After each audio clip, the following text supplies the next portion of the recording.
Okay, well, it's our first session here, and political science. Political science, a lot of different parts of it.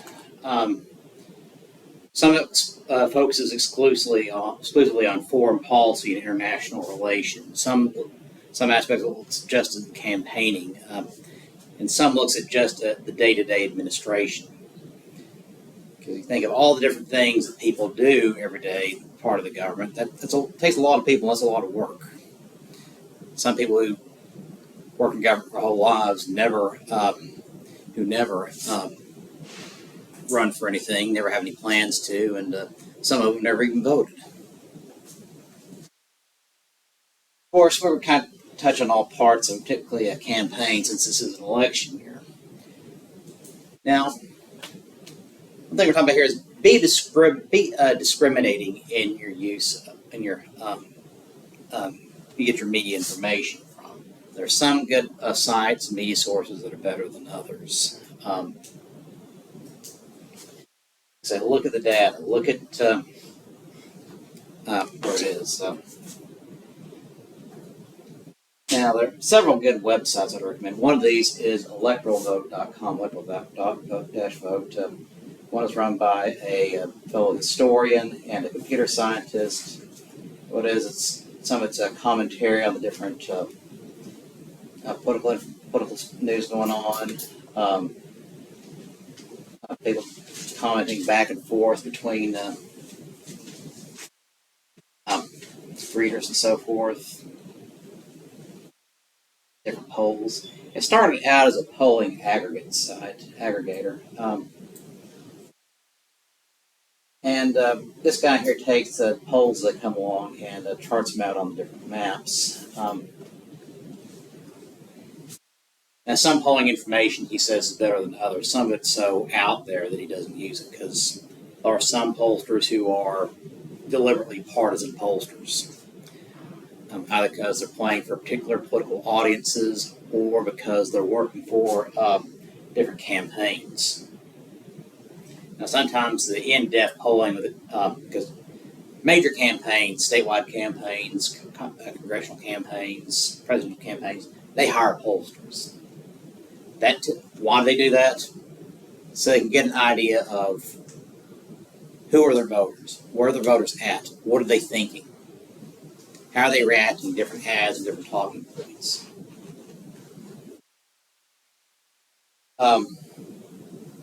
But some pollsters are simply better than others. Of course, we talk about this in a lot more detail, but of course, what are some of the possible problems of polling?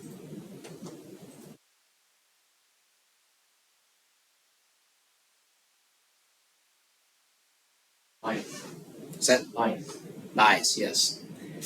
Is your sample really a good sample? Is it a big enough sample? Plus, another part of this, you're assuming all these people talking to you are telling you the truth. They are who they say they are, and they're voting where they really want to vote for. Also, reading the poll itself as well. Exactly. Yeah, sometimes they call it a house effect. Sometimes they may trend toward one party or another. Some of them are so bad that There's also the bandwagon effect as well. What that? Bandwagon. Yes, exactly. Yeah.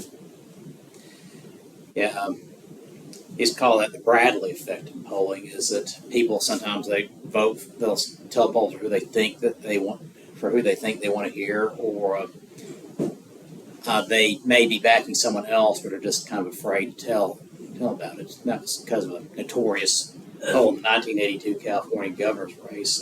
Tom Bradley, mayor of Los Angeles, was leading in the polls, but his opponent won. Kind of surprised everybody. Of course, that's part of the problem is how they take polls. You may see these ads every so often. Do you support X or Y? Click here, take our poll now. Is that an accurate poll? No. Because they're just trying to get your information. That's what they call a coupon poll. But it's not accurate. But and some of them are just entirely online, random samples. But of course, the problem with that is all your friends you can get all your friends together and say, "Hey, vote this poll," and it suddenly shows you with a bigger lead or more support than what you actually have. Also, uh, telephone polls, different kinds of phones now. Some people just call landlines. What's the problem with the landline poll? Barely anybody has it anymore. Another part of it is how many people actually answer a phone call from an unknown caller, from an unknown number? You know, exactly. That's the part of the problem. So polling is kind of in a state of flux right now. It's kind of hard to figure out where people are going, what they're saying, where to find them, and um, what people finally end up doing on election day. Because a lot of these polls are divided into just adults, people who are 18 they've managed to contact, versus people who say they're registered voters, versus what they consider to be a likely voter. And the difference of a likely voter, that's going to change one pollster to another. Which means you have a completely different set of voters. But generally, most professional pollsters fall within a few percentage points. So, remember, it's just a snapshot in time. This isn't exactly the way things are going to be. It's not exactly the way things are going to turn out. It's just kind of what they have right now. Some of this information is going to be more up to date than others. Sample they have one poll lately out of New Hampshire, or it's from Vermont, from the University of New Hampshire. Some of the big universities will have their own polling firms. Students is calling people up. Shows Harris 70%, Trump 29%. Given previous election totals in that state, that's pretty close to what it has been in the past. Biden got 66%, Trump got 31% in 2020. Usually Republicans getting in the low 30s last few elections. Democrats getting to the mid to upper 60s. New Hampshire, generally a little bit closer. There have two polls out recently, University of New Hampshire and St. Anselm College, August 19th, 52 to 46. Again, pretty close. New Hampshire, of all the New England states, is usually the closest to all of them. Maine. Interesting thing about Maine is their electoral votes. We'll talk this more often. It's not a statewide vote, winner takes all apportionment. Maine, like New Hampshire, is divided among who wins the congressional districts. There are 3 congressional districts in Nebraska, 2 in Maine. Winner of each congressional district gets that electoral vote, and the overall statewide popular vote winner gets the 2 for the senators. So last couple of elections, this has kind of trended. Republicans getting the northern rural areas of Maine, while the Democrats get the southern urban areas of Maine. But this poll showed Harris leading in both. Nebraska, you've got a congressional district here that's just simply Omaha, city of about 600,000 people. And then you have a few here in the suburban and exurban counties, Lincoln and kind of smaller towns around Omaha. And this big old district takes up most of Nebraska. Trump's leading the big district here, winning fairly strongly here in that second district, suburbs. But so far, Harris seems to be leading in Omaha. But again, some polls showing this, some races it's a blowout already. Some areas, for example, South Dakota hasn't gone for the Democrats since 1964. Trump the 20-point lead, according to the Mason-Dixon poll on May 13th. This one here saying Arkansas within 6 points. That's considered an outlier poll. Yeah, either or, it's fine. I'll make it a little easier to see. Yeah, that's good. But because Arkansas hasn't gone for the Democrats since Clinton last ran in '96, and it's been pretty strongly Republican since then. So it's going to be an outlier poll. Zogby is just entirely online pollster, so really some problems. The methodology is not used very much, but that's the only poll they really had available. But 6 points, that's really kind of an outlier. Texas has been getting closer. This poll out today showing within 5.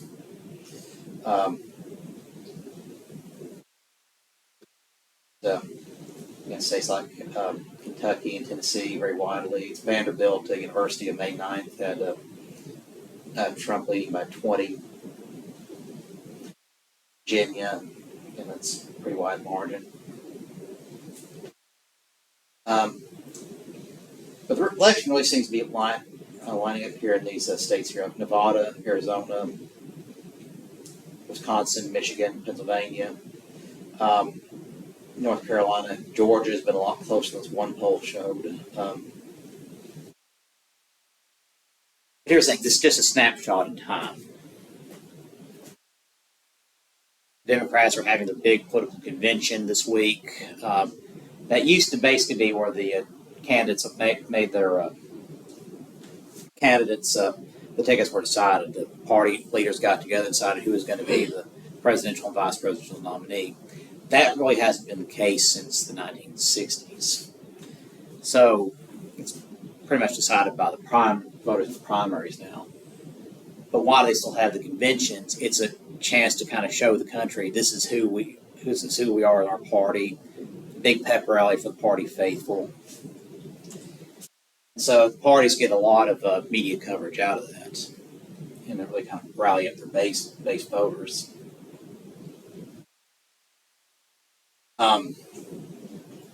And there are a couple of debates coming up.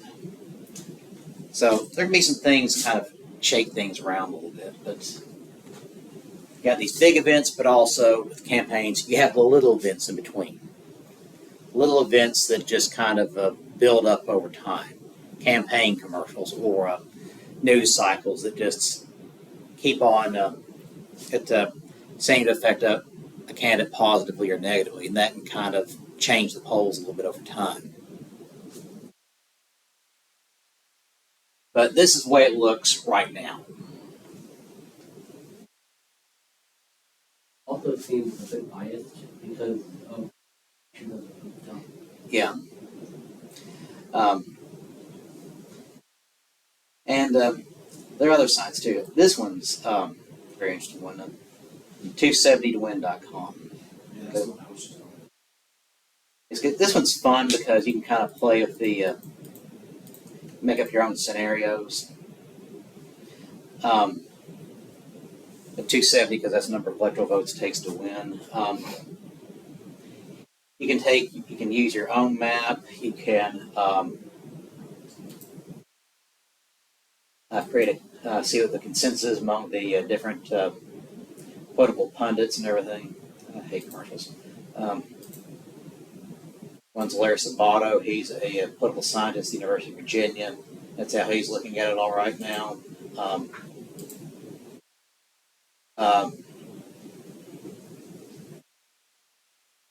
Fox News. Cook Political Report. He's another one.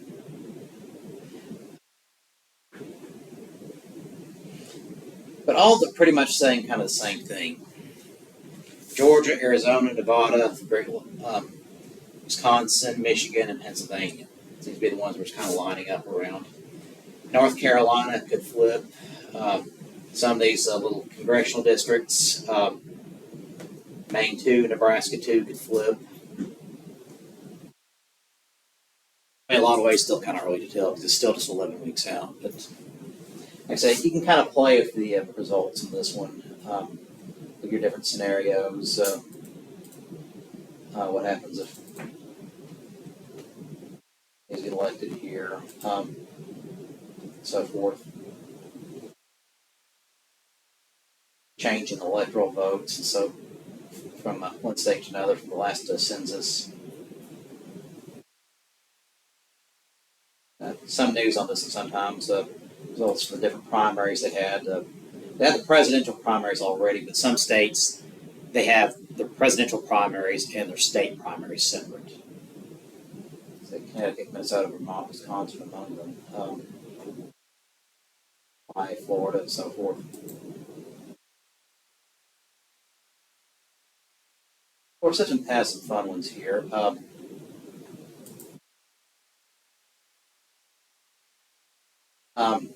Polling averages for different states they have right now.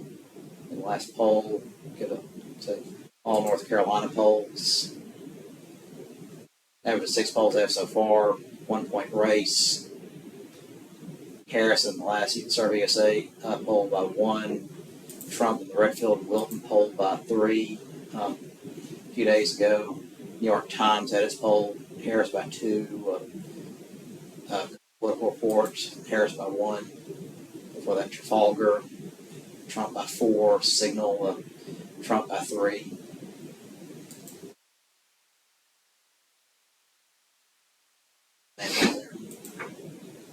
And of course, these will shift around a little bit as more polling results come in.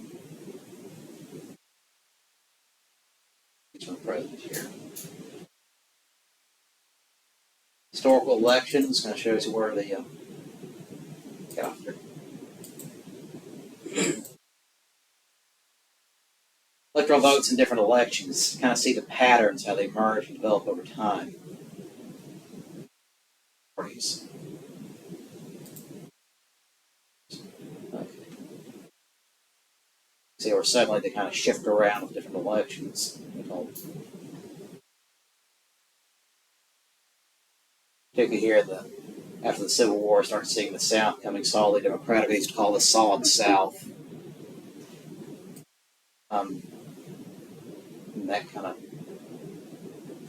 breaking up of the 1950s, the Civil Rights Movement.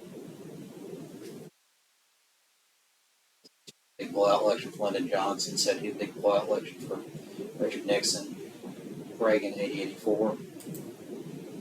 Whole new pattern by the 1990s.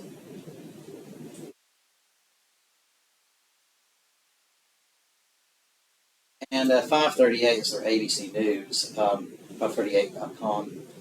Different polling averages from different pollsters. Survey USA, the new poll, Harris by 1. Active vote, never really heard of them. Harris by 17 in New York. It's really expected. YouGov as a poll for a magazine called The Economist. 14% approval rate for Congress. How did you get that out? Nobody ever likes Congress. That's the funny thing about American elections is nobody likes Congress, but they like their own congressman. Supreme Court, Joe Biden, general election. So, there's about 3. Now, these are the major other candidates of minor parties. Kennedy is expected to drop out. Weston Stein aren't even really polling in single digits. They might have an effect at the margins in some of these races. Ballot, YouGov, and so forth. They get a lot from the YouGov polls because that's the one that's really been jumping up and having the most polls out lately. They get a lot of attention. Remember, these universities, they're doing this part of their political science departments. So they're getting attention for what they're doing. And a lot of these companies, during the political offseason, what are they going to do? They don't just poll for campaigns.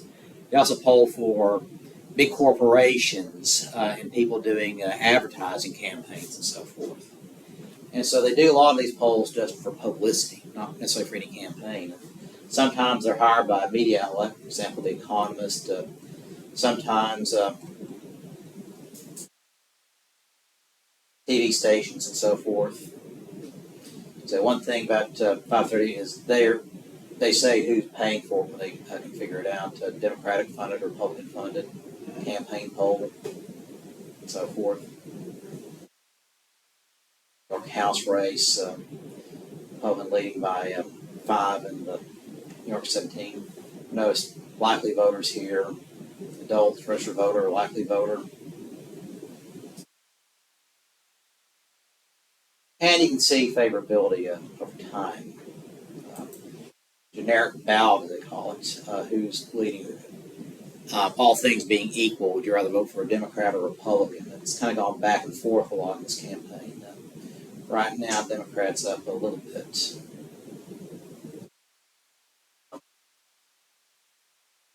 Presidential race, Harris up by just a couple of points. Favorability and so forth. Different poll types and so forth. Let's go.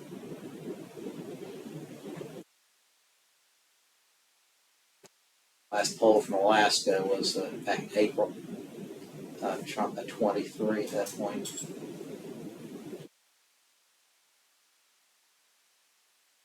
They can kind of see where it's going, kind of going back and forth here. But again, it's also a snapshot in time. Weird things can happen in campaigns. And some states are kind of harder to poll than others. For example, Nevada here, it's kind of gone back and forth all campaign. But it's hard to poll in Nevada because you got one big urban area, Las Vegas, and then a huge rural area. And it's hard to get just that right balance between urban and rural voters in Nevada polling, especially with the area growing so quickly and population changing so rapidly. Same thing like polling in Texas. It's hard to do because you got those major urban areas, but you also have some fairly sizable rural areas with fairly sizable towns.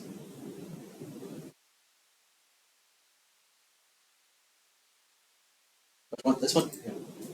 Yeah, this one is 270towin.com. It is under their historical elections. Click on President, go to historical elections, show you where they're at.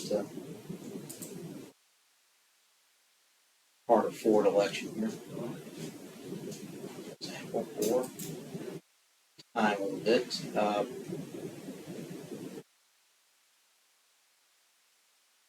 Harry Truman.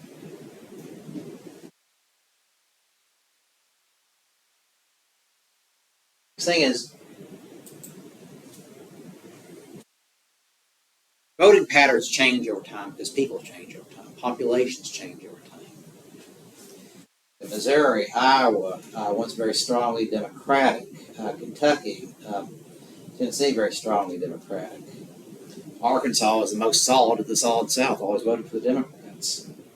But the populations change with issues, demographic changes, where people are living, and so forth. Texas was very solidly Democratic. But again, things change because populations change, interests change, and so forth. Issues change. So that's just kind of a quick look at it, kind of where everything is. That's back on.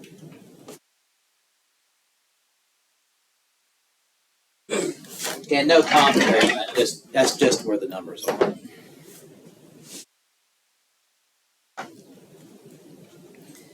The thing about politics is sometimes it's good news, sometimes it's bad news, but sometimes even in bad news, there's information you can work with.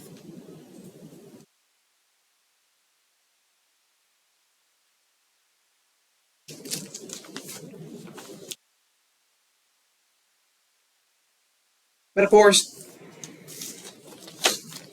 people in politics, they like to take bad news and make it look positive, find the silver lining in it. We call spinning it. Sometimes twisting it into a surreal, alternate version of reality, but that's what campaigns do. Try to make your guy look as good as possible. After all, what kind of campaign is it going to be when you say, yeah, it looks bad, my candidate's going to lose, oh well.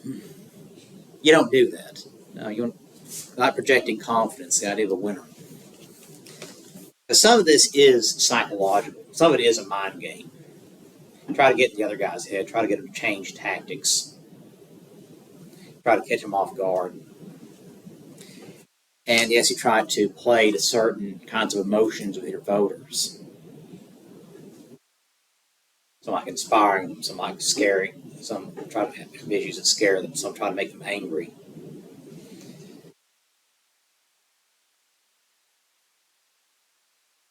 And of course, you have all these campaign commercials. Of course, different media outlets, people have all their different opinions. But how do we know if it's true or not?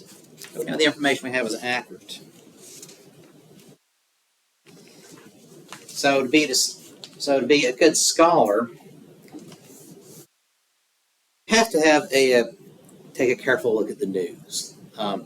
Where you get your information from, what they say. It's good to get information from several different sources. Because if only one guy is saying some really outlandish thing, there may be something kind of strange about that. But if several different outlets are saying the same thing, there might be something to it. It's what they call reproducible.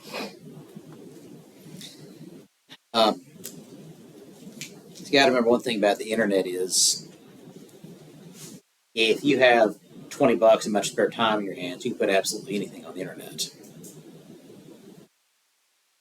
How's it true?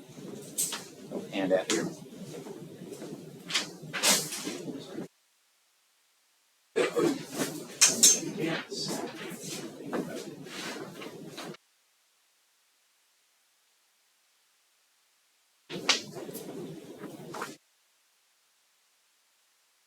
Factual evidence sometimes seen through the lens are values, feelings, tastes, past experiences. Hence, most statements we make in speaking, writing are assertions of fact, opinion, belief, or prejudice.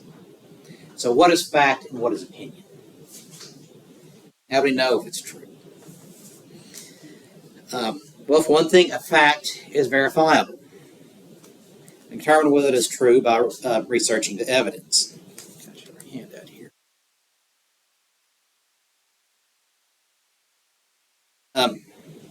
This research can be substantiated in multiple unrelated sources.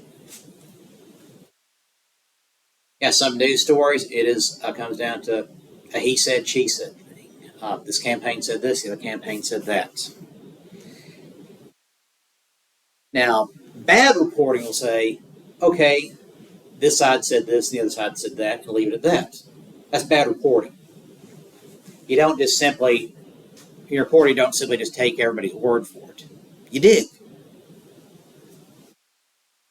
Like one journalism critic said, if one person says it's raining, one person says it's a sunny day, it is not the job of a reporter to report both sides. It is a reporter to look out the window and see if it's raining or if it's sunny. They do that sometimes yes, sometimes no. But two things to keep in mind. One, reporters may come up with something that you don't want to hear. That's life. Sometimes people you admire in sports or media or politics, sometimes they're not as good as what you think they are. Sometimes they're just human. But also, too, it's not the job of reporters to do campaigning for them. A reporter's job is to put out your message, just to report the story. But among other things, the most important part of a reporter's job is to report facts. Just the facts. Who, what, when, where, why. This research can be substantiated in multiple unrelated sources. Okay. Congressman said he did not embezzle all this money. Okay, candidate says, Congressman says this. What does the public record say?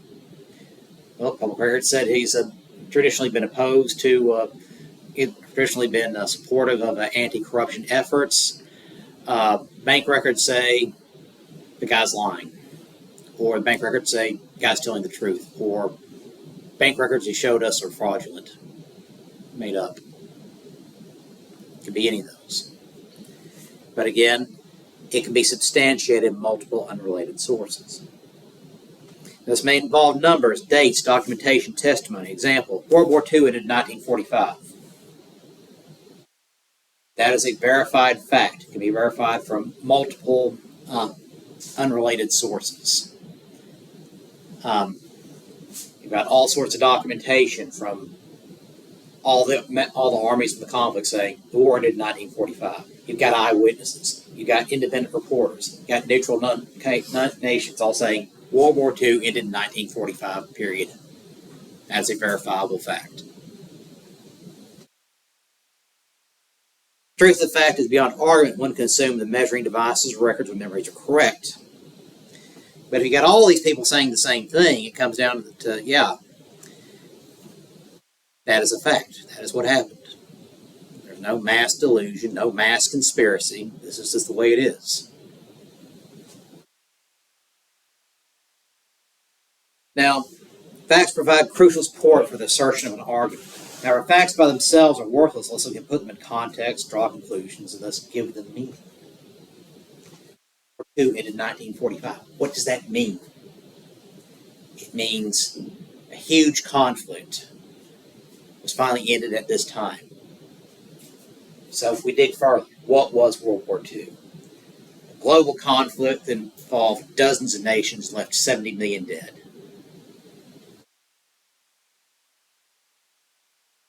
It had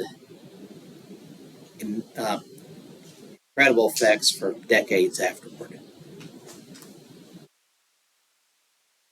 So that is a fact. Fact is verifiable.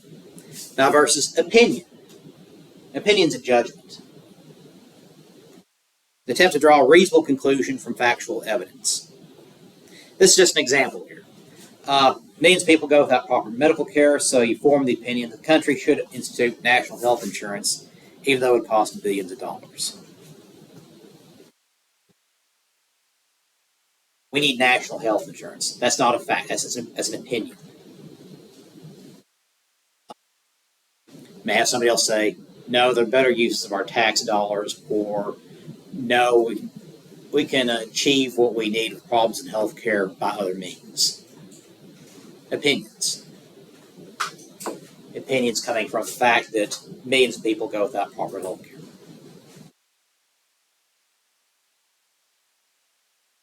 Now, an opinion is potentially changeable. Facts are not. Facts exist. They're concrete. They cannot change. Now, we can go into science fiction, multiverses and everything, quantum mechanics, but that is not the fact. What is the here and now? Fact is, here, World War II ended in 1945. Opinion is a judgment. War is bad. That's a judgment. It's an opinion. It's an opinion shared by most reasonable people.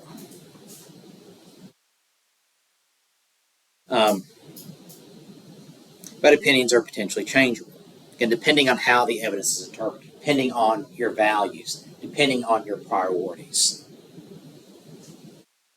Now, by themselves, opinions have little power to convince. Particularly with your papers and everything, the use of I and you and we. Listen. The opinion does not give your argument more power, does not make your paper better.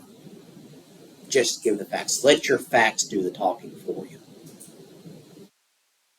And all those newspaper columns I write,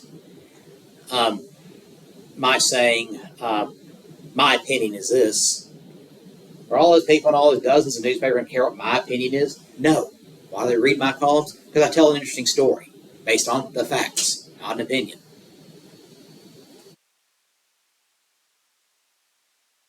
They say that, yes, it's sad this man had this house fire, but that's a reasonable opinion. Nothing outlandish or radical.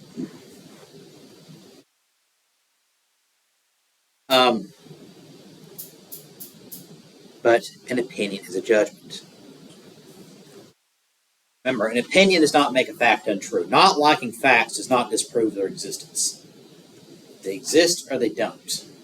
You like it or you don't.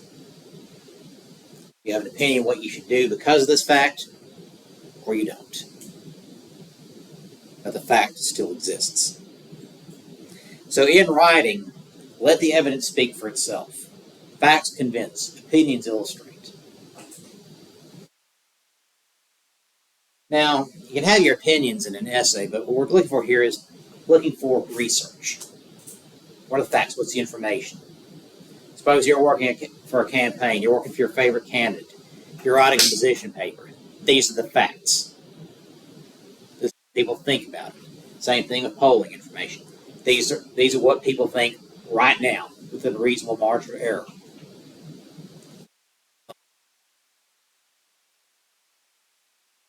Whether this is good information or bad information, whether you find any information that it is usable. It's an opinion. But not liking facts does not disprove their existence. Fact is, in a certain poll, some people in some state liked one candidate a whole lot more than they liked another. Another state, some voters said they liked this issue a whole lot more than some other issue. Fact. But the question for the candidate is, what do you do with that? Do you do anything at all? You stick to your guns and keep going. You look at the trends and see, okay, we're trying to convince people this on this issue. It is changing a little bit. So so what we're doing seems to be having an effect.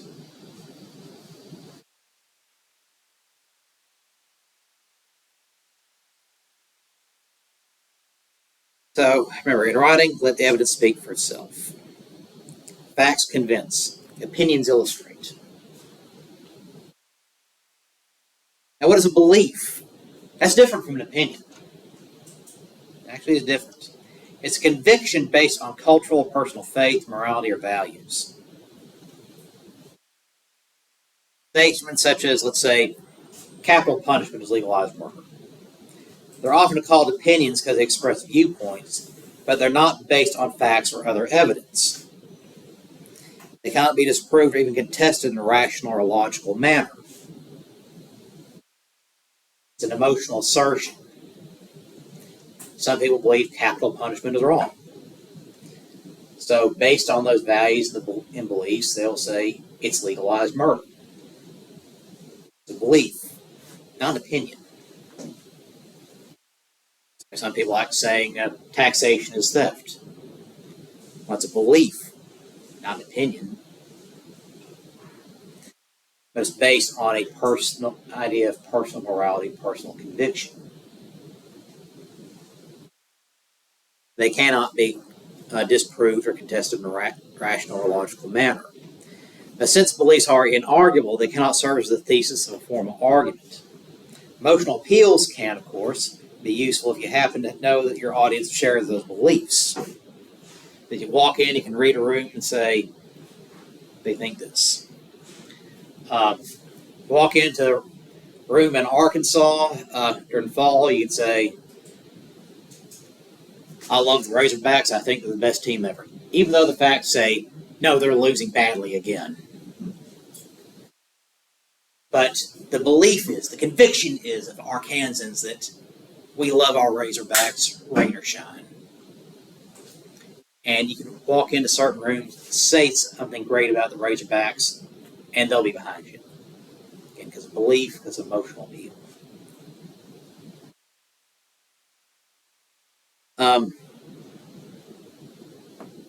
But remember, beliefs cannot become facts. They're separate things. Belief is a belief, a fact is a fact. The areas that kind of coincide, but a belief is still a belief and a fact is still a fact. But overall, arguments must be based on facts. People act from their beliefs. But they still have to accept that there are facts do exist. And facts can inform beliefs and give it and help people decide how is the best way to act on those beliefs. A prejudice is a belief based on insufficient or unexamined evidence. Prejudice. Give a very mild example here. We'll say women are bad drivers. Is that true? Well, what do the facts say? The assertion is women are bad drivers here, the prejudice. But the fact is, actuaries from insurance companies who study the accidents, who gets in accidents, what do they say? Who is most likely to be in an auto accident? Men between the ages of 18 and 25, not women. That women are comparatively safer drivers than men. That men aged 18 to 25, they tend to be kind of daredevils. Are they all? No. But enough that the data shows up saying men tend to get more accidents at that age.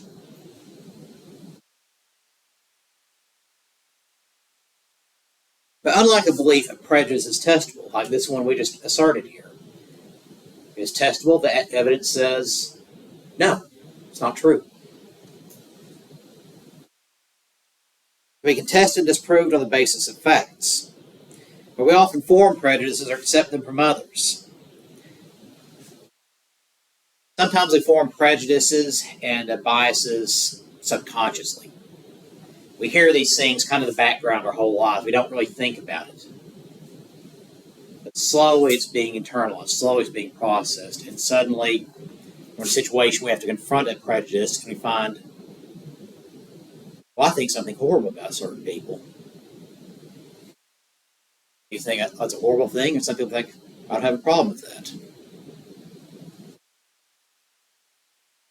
But we form prejudice accepted from others, from family, from friends, the media, without questioning their meaning or testing their truth.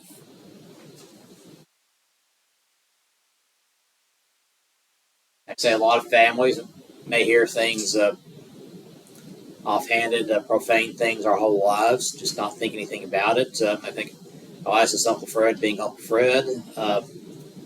Or Dad just say silly things and not think about it. There's a lot of families, you just don't challenge what your parents say. Some families, they do. Different families are different. But a lot of times we're just accepted without questioning their meaning or truth. Now, at best, prejudices are careless oversimplifications. At worst, they reflect an unprofessional and hateful view of the world of certain groups within it. Most of all, they're not likely to win the confidence or agreement of your readers.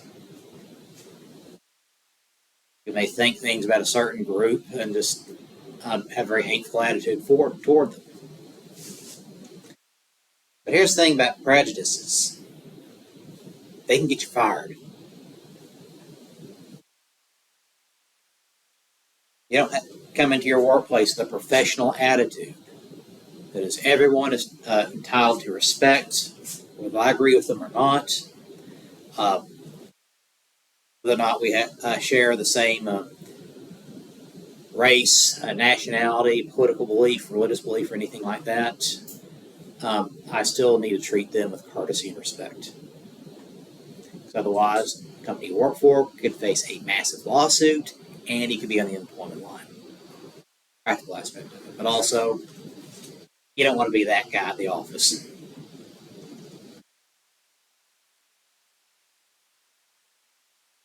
Remember, logic in writing and professional settings must take precedence over emotion. That's why people hire lawyers. Even the case may be a slam dunk. Why? Because lawyers are attached. They're not you. Lawyers get to see the different sides of an argument. They get to see the different facts. And they get to see and they know how to apply them where the law is concerned. If it's you who's subject to a lawsuit or a legal accusation, You're going to get nervous. You're going to get worked up. You get emotional. That's just human. That's why you get a professional, a little detached, not emotional, to take on your case and go to bat for you. Yeah, they're good lawyers and they're bad lawyers. I had a lawyer friend who used to say, everybody hates lawyers until they need them. But also that famous saying, if a lawyer defends himself, he has a fool for a client. Why? Because suddenly he's the target, or she. All of a sudden, it's your emotions that are at stake. All of a sudden, you're in a panic. You're trying to defend yourself. You're trying to refute these allegations. And sometimes you're worked up emotionally. You can't see the different sides of the argument. You can't see the moving pieces in a legal case. So you need somebody outside to look at it and see it from a dispassionate point of view. Saying, yes, you're right, but your case is not this point. It's this point and this point. And that's how lawyers get paid the big bucks. It's sometimes very difficult work, but very emotional, frustrating work, but sometimes make a lot of money off of it. Still be the good guy in the end. That's if it's true. Okay.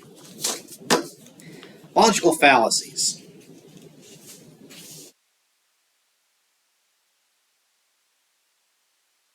Sheet here to look at.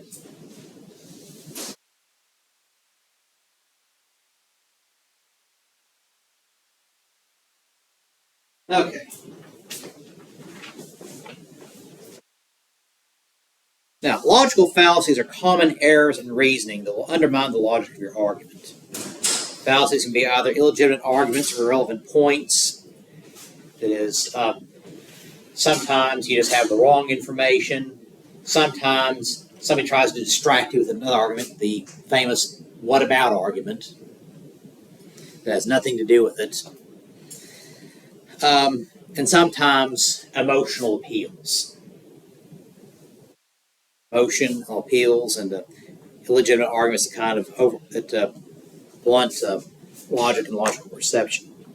Now, avoid these common fallacies in your own arguments and watch them in the arguments of others, particularly looking at things like political ads and news coverage and so forth. Example one is the famous slippery slope.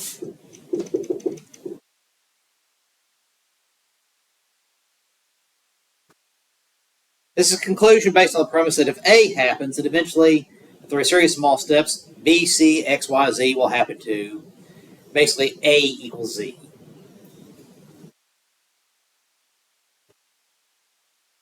That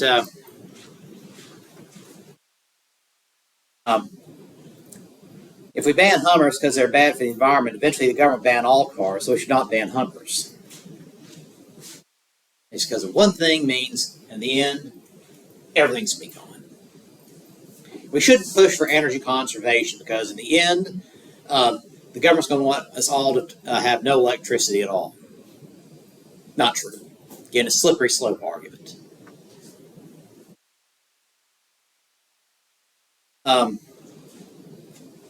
Now, yes, can you look at consequences of a decision? Yes. But you cannot keep applying it some into the world scenario. And for example, okay, the city has this much money. We can spend it on new roads, or we can spend it on new parks. But we can't do both. Again, this is a question of consequences of your actions. Okay, we spend it on roads. We have fewer accidents, smoother, less wear and tear on our cars, smoother rides. We want to go around town a lot more, but your parks start falling apart. Equipment's falling apart. Kids getting hurt on broken playground equipment. Consequences of your actions. Remember, sometimes consequences will be good, sometimes consequences will be bad. Flip side, okay, you want to spend it on parks, but not roads. Got nice playground equipment, kids are having a great time, it's a nice place to sit and relax, but got potholes all over town that are tearing your car up, causing accidents. Consequences of your actions. But that's different from the slippery slope. That is, if we just spend this money on roads, then the whole city's going to end up burning down in flames because we don't take care of anything else. Something that is an exaggeration, not the truth, end of the world scenario because of one decision. It just doesn't work like that.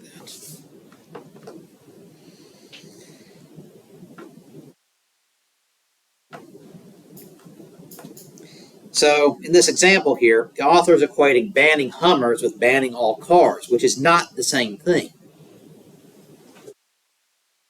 Get one piece at a time. Causality. What causes what? The conclusion that assumes that if something occurs after an event, that event must be the cause. Example, I drank bottled water, now I'm sick, so the water must have made me sick. Okay? That might be the case, but we need more evidence. Example, the author assumes that if one event chronologically follows another, the first event must have succeeded. This caused the second. But the illness could have been caused by the burrito the night before, a flu bug had been working on the body for days, or a chemical spill across campus. There's no reason without more evidence to assume the water caused the person to be sick. There's also something we call that coincidence. Events coincide. They happen to occur within the similar time frame. I drank bottled water and now I'm sick. That is a coincidence. It's a causality argument. What caused what? As a two events doesn't necessarily mean one is related to the other. And that's the question here, causality. What's the relationship? Is the bottled water and the sickness related? Not necessarily. It could be, but it may not be. We don't know. So in some cases, you just need more evidence.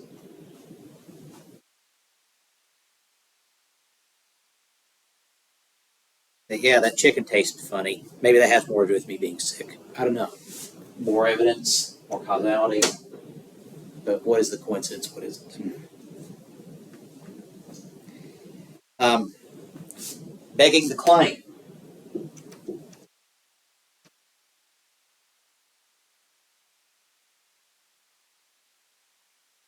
Begging the claim. The conclusion that the writer should provide is validated within the claim. Example, the statement, filthy and polluting coal should be banned. So basically, it's an editorial point. Arguing that coal pollutes the earth and thus should be banned would be logical. The very conclusion that should be proved that coal caused enough pollution to warrant banning its use is already assumed in the claim by referring it as filthy and polluting it. Basically, you're editorializing. You're already saying it's bad. It's bad. Can't you see it's bad? Don't you know it's bad? Therefore, it should be banned.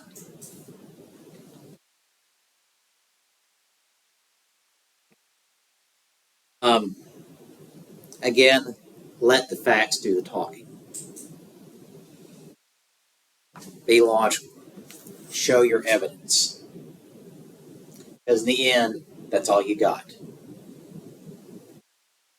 Flowery words are only going to get you so far. But you got to have the facts behind it. You don't need to exaggerate. You don't need to editorialize. Just present the facts.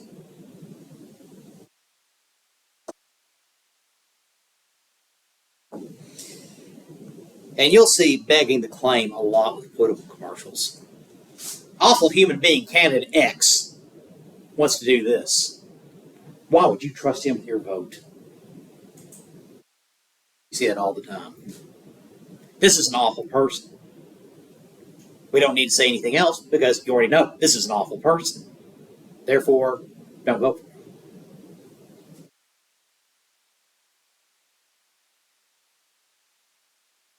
Again, it's a psychological thing. Circular argument. It is circular logic. This restates the argument rather than actually reproving it. Actually proving it.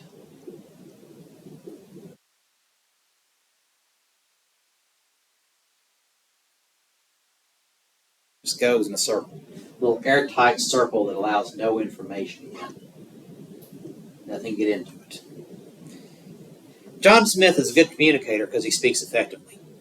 That's an example of a circular argument. Well, why is he a good communicator? Because he speaks effectively. How do I know he speaks effectively? Because he's a good communicator. No other evidence allowed in there. The conclusion that Smith is a good communicator, the evidence used to prove it that he speaks effectively are basically the same idea. Basically, you just said the same thing again. Specific evidence, such as using everyday language, breaking down complex problems, or illustrating his points with humorous stories, would be needed to prove either half of the sentence. And the famous either or.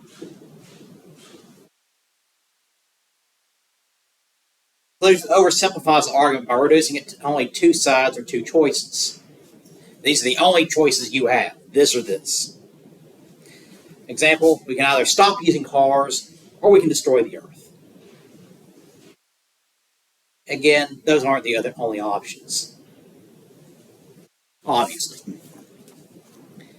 Again, these are just extreme examples here to get your attention. In this example, the two choices are presented as the only options.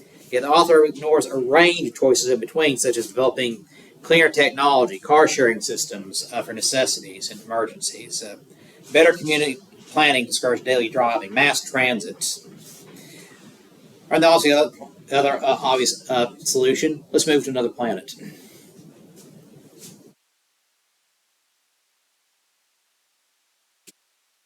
The ad hominem argument basically means to the man, Latin.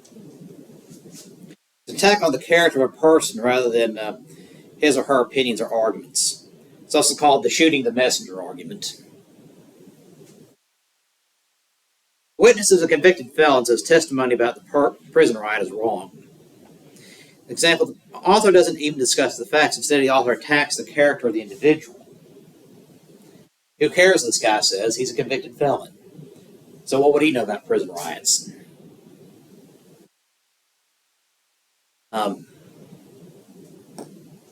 That's something used very effectively in courtrooms. That's why they often have what they call character witnesses, someone who can testify to say, yes, this is a good, honest, and reliable person. Because a lot of times, lawyers will try to pick your credibility apart piece by piece. But you got to be careful. It has to be relevant to the case, otherwise the judge will jump all over you real fast.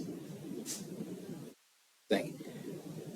Well, sir, Mr. Smith, you're telling us this today, but isn't it true you were convicted of perjury? Yeah, that'd be a relevant point. But ad hominem arguments, it's just attacking the person rather than looking at the opinions and arguments.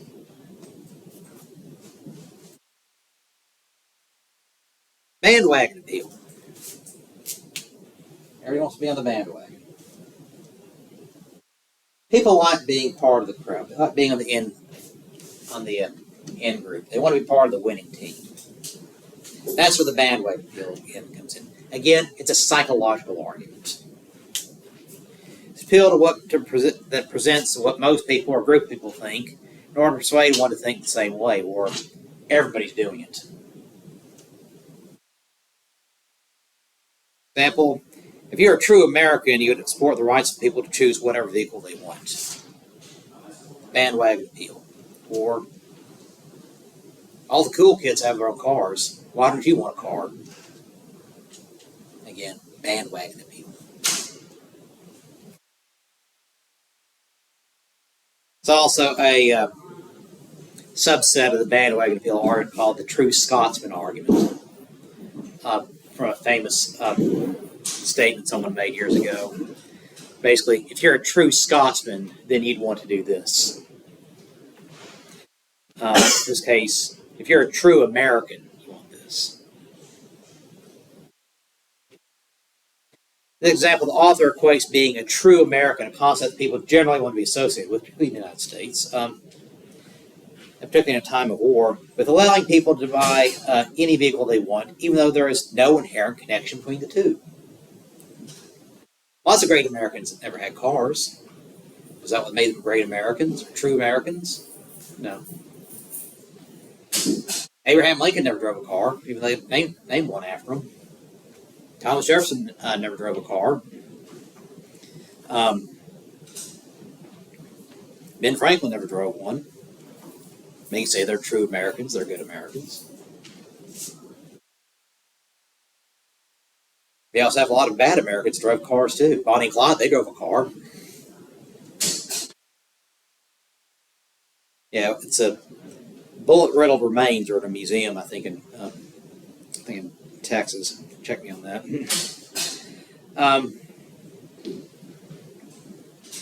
Again, no inherent connection between the two, but the bandwagon appeal tries to make a connection. A popularity, a big popular crowd, you want them to be a part of. That's why celebrity endorsements sometimes work. Someone people like and admire. Say, hey, I like using this product. Gets your attention. Start thinking about it. So you start associating the two. The bandwagon appeal. I'm this person. A bunch of people like me. I use this product. A lot of people who like me use it too. There's one other thing you have to understand about commercials, whether political or not. Political speeches is, among other things, they're designed to get your attention. Get their attention. So I often see these blank billboards, people trying to sell space. One said, you see this billboard? Your customers do too. Bandwagon appeal. Getting your attention. Red herring argument, which actually has nothing to do with fishing. It's a diversionary tactic that avoids key issues, often by avoiding opposing arguments rather than addressing them. It's also the famous "what about" argument. Again, irrelevant, extraneous information. That yes, the senator stole millions of dollars, but what if his opponent lied about lowering taxes?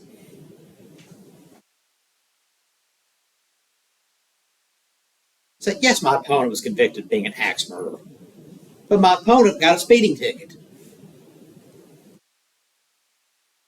Again, the red herring argument, the deflection, the "what about" argument.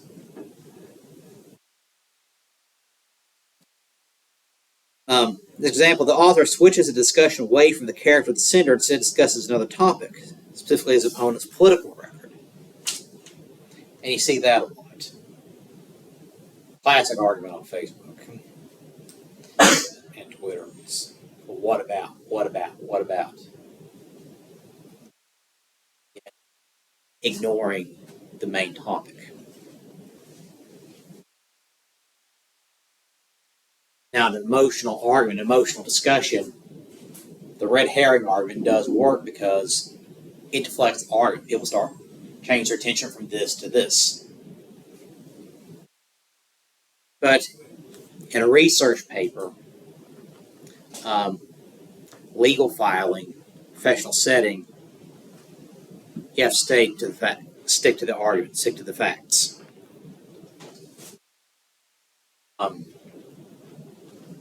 Boss says, okay, review our latest ad campaign.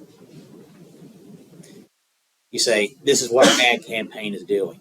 This, and this. People are looking at it this way. You don't say, well, yeah, people hate it. We're losing millions of dollars, but what about this other campaign, ad campaign we had? No, that's not what your boss wants to see. He doesn't want to see about the other ones. He wants to see what's working right now. Focus on the argument at hand. So don't go for the red herring. Don't go for the what about. Stick to your guns.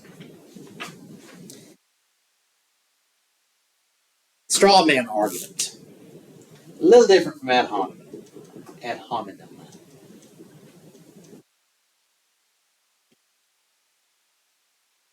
Oversimplifies an opponent's viewpoint and then attacks that hollow argument.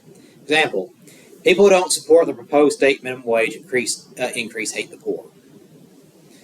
This example, the author attributes the worst possible motive to an opponent's position. In reality, however, the opposition probably has more complex and sympathetic arguments to support their point. By not addressing those arguments, argument is not treating the opposition with respect or refuting their position.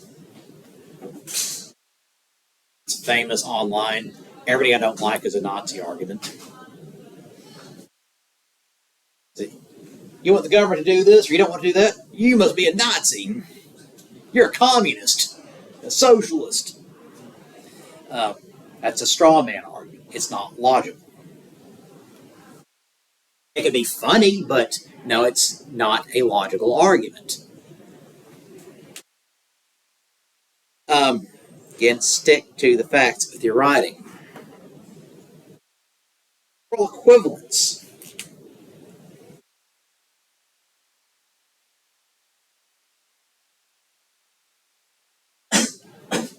This fallacy compares minor misdeeds with major atrocities, suggesting that both are equally immoral. Again, similar to the straw man argument. The parking attendant gave me a ticket as bad as Hitler. In this example, the author is comparing the relatively harmless actions of the person doing their job, that is, a minor citation, versus someone who killed millions of people. Comparison is unfair and inaccurate. But it happens in politics all the time.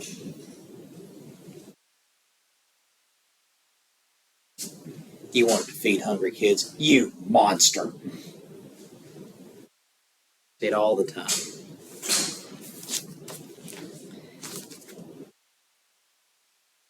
So it's that careful contradiction you have to look at with human nature is we have logical minds that operate in logical, orderly fashions, and sometimes we have to have that. We're emotional people too. We get carried away with our feelings, and our passions, and our ideas, and our beliefs. So we have to be careful to know when that's happening. So when making an argument, particularly in a paper, or for a presentation for your company, or an analysis for your company, or even in a legal argument, stick to the facts, stick to the logic.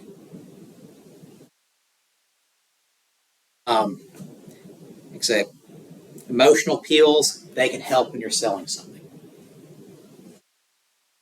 But when getting the job done, particularly in government, you got to go by the book. You got to be honest, and you got to stick to the facts. That's how effective governments work. People start lying all the time, not doing the job. What happens? Everything falls apart. Integrity matters always.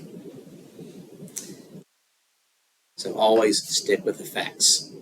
Always stick to the truth, because it means you don't have to remember what you made up. Okay.